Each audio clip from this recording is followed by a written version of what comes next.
Jared, Polin, FroKnowsPhoto.com, and this is your... I'm trying to use the phone! Photo News Fix.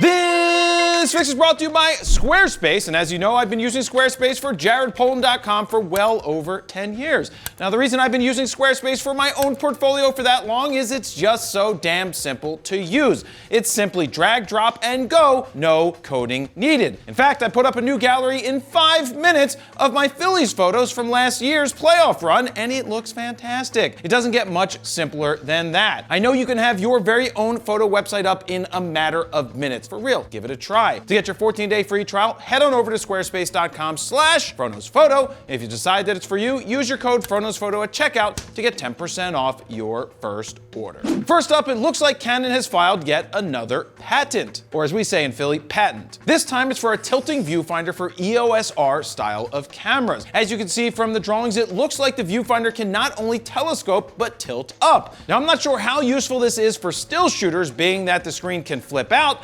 Actually, scratch that. This could be highly useful for me when I'm trying to get those hero shots from low angles at the Phillies games. Yes, current cameras have flip out and rotatable screens, but the problem is with those screens is it puts the screen off to the side and it's not actually straight or flush with the back of the camera or the sensor, so your lines end up being all messed up. With a design like this, I could lay flat on the ground with my head tilted down, this sounds like a rap song, with the viewfinder tilted up, and take my pictures from ground level, and it still would look great. Truthfully, I think this design is meant more for Canon's video-style R cameras, as something similar has already been out on their Cinema EOS lines. Now, do you think something like this is useful in still cameras? Let me know your thoughts down below. Next up, on a side note, I thought I would show you how FedEx Ground delivered a package to us yesterday.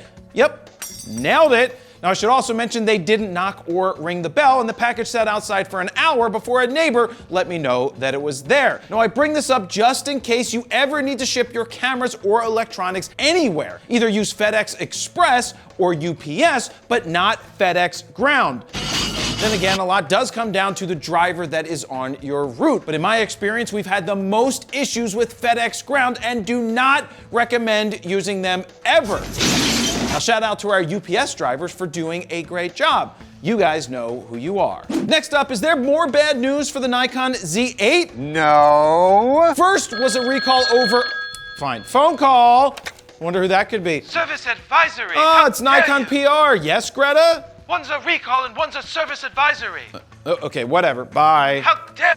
First, there was a service advisory that some Z8 cameras might have issues with locking a lens into place. Now, my Z8 was part of that advisory, but did not have the reported issue, and I don't really think this was a major issue and it was all blown out of proportion. The new issue, and I say that in air quotes, is because we're not really sure if it is an actual issue or not just yet. Now, Nikon Rumors has been sharing reports that a few people have experienced broken lugs on their cameras. Now, the lugs are what holds the strap and obviously shouldn't break off. Now, Petapixel reported a reply back from Nikon that said, "We recognize this matter and currently are looking into it." Nikon Rumors reported that a reader forwarded an email that said, "The only info I can give you is that Nikon informs the distributors to test the bodies, aka yank the lugs with a strap connected."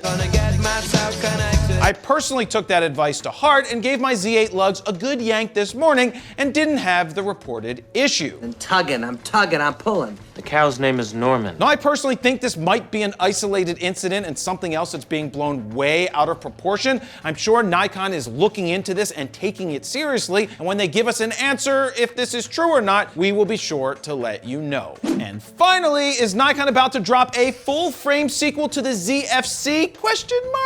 Damn it. Sometime in August? According to Nikon Rumors, the answer to that question is yes. A few years back, Nikon released the ZFC, which is a crop sensor retro-style mirrorless camera. I so happened to take that camera to Italy and get some really nice shots in Verona as well as Venice. Though I was happy with the results, I was never happy with the plastic feeling body, small sensor, autofocus, and the idea that people retro dials for more than just looks. Well, according to Nikon rumors once again, it looks like Nikon doesn't care what I have to say and might be coming out with a ZF, which is rumored to be a full-frame retro-style mirrorless camera. Whoop-de-doo! The source of the original rumor said it might have the same stack sensor as the Z8 and Z9, but Nikon rumors thinks it will have the same 45 megapixel as the Z7 II, have improved autofocus, be priced at $2,000, have a similar design which doesn't make any sense when the Z7 was over $3,000. It just doesn't make any sense. To think about that. Add a new mode on the dial for black and white, have better build quality, a single SD card slot, and a little grip, or as I like to call it, a mosquito bite. What's that supposed to mean? My biggest issue with the ZFC was how it lacked any ergonomic feel. Look, just because you go retro with dials doesn't mean you just ignore 50 years of ergonomic changes. You can still have your stupid dials and retro look with a camera that actually feels good in the hands, though I think it's more that hipsters and xenials prefer pain. It gives them something to bitch about, because they bitch a lot. They bitch more than me, and I'm neither of those. Wait, I'm not a hipster,